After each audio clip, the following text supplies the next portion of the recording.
Why the fear of being rejected is based on a lie. I'm afraid that my friend is going to reject me, that somehow they're going to judge me the way that I judge myself, or worse, if that's even possible, based on how I judge myself sometimes. But in that process, I push them away because I don't want them to see things that I've already pre-rejected in myself. They sense that there is a distance.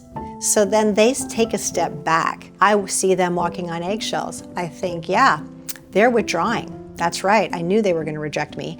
And then somehow we're both in this weird eggshell dance where we can't find a space to connect because the fear of being rejected creates the rejection before the rejection even happens.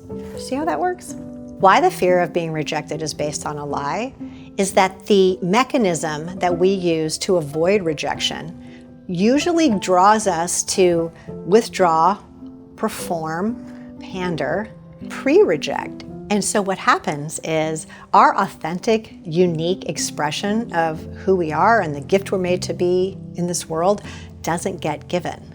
It kills that unique expression. And also potentially the unique expression of the people around you because you're not available for them. It kills collaboration because if you can't bring what you have, there's no way to really receive authentically what other people have and have some sort of an exchange. All in the name of, I'm afraid to be rejected. Let me break this down in a way that might make some more sense. Consider what happens when you're afraid of being rejected. Number one, withdraw. Withdrawal can look a lot of different ways. Take my participation away, take my toys and go home, avoid the person, the relationship, the situation. That could mean the silent treatment. That could mean you stop responding. You ghost people, text, email, whatever, you're just gone. It could also look like you are in the relationship, but you're very superficial. You're not actually present. You are just going along to get along. So you're probably lying, saying things that aren't true just to get by, so there's no danger of depth. You can be present, but not present.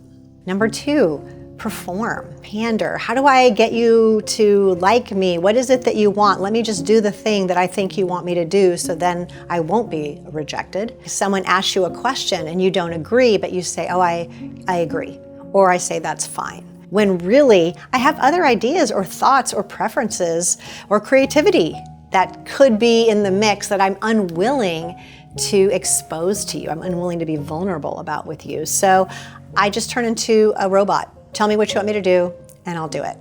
Number three, sometimes pre-rejecting. I'm going to reject you before you reject me because I'm certain you're going to reject me. So I go on the offense, and then I pre-reject people, and then they also experience rejection. So I'm creating this pattern relationally where in my fear of being rejected, I am creating more rejection for others, which then will probably also come back onto me.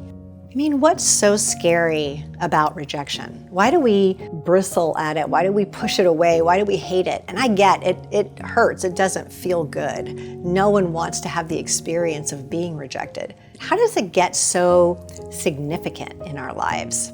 I don't know, that answer might be a little different for each person. Sometimes what I've noticed is what feels like rejection to me isn't actually rejection. It's really an opportunity to make a choice. If you find yourself stuck in I don't want to be rejected conversation, if it's very loud, it could also just sound like I want people to like me. Right? That's the flip side of it. I just want everyone to like me. And it's not realistic for everyone to like you. I'm sorry. I know, it seems like it should be a great expectation to have. The reality is you don't like everyone either, and that's okay. People get to make choices in life. You get to make choices. So having everyone like you or interpreting someone not liking you as rejection versus this was just their choice, this is their preference, can really help us tease apart the level of significance and the weight that sometimes we assign to this whole conversation around rejection. So now what? The first thing is to notice, pay attention. Where have you made up, imagined, decided that you were rejected? Is it actually rejection, or is it just something else? Pay attention to when you start telling yourself, I'm being rejected, I always get rejected, I'm the one that gets rejected. Pay attention to what you're saying to yourself in your head and what you're assigning to someone else without the benefit of having a conversation with them.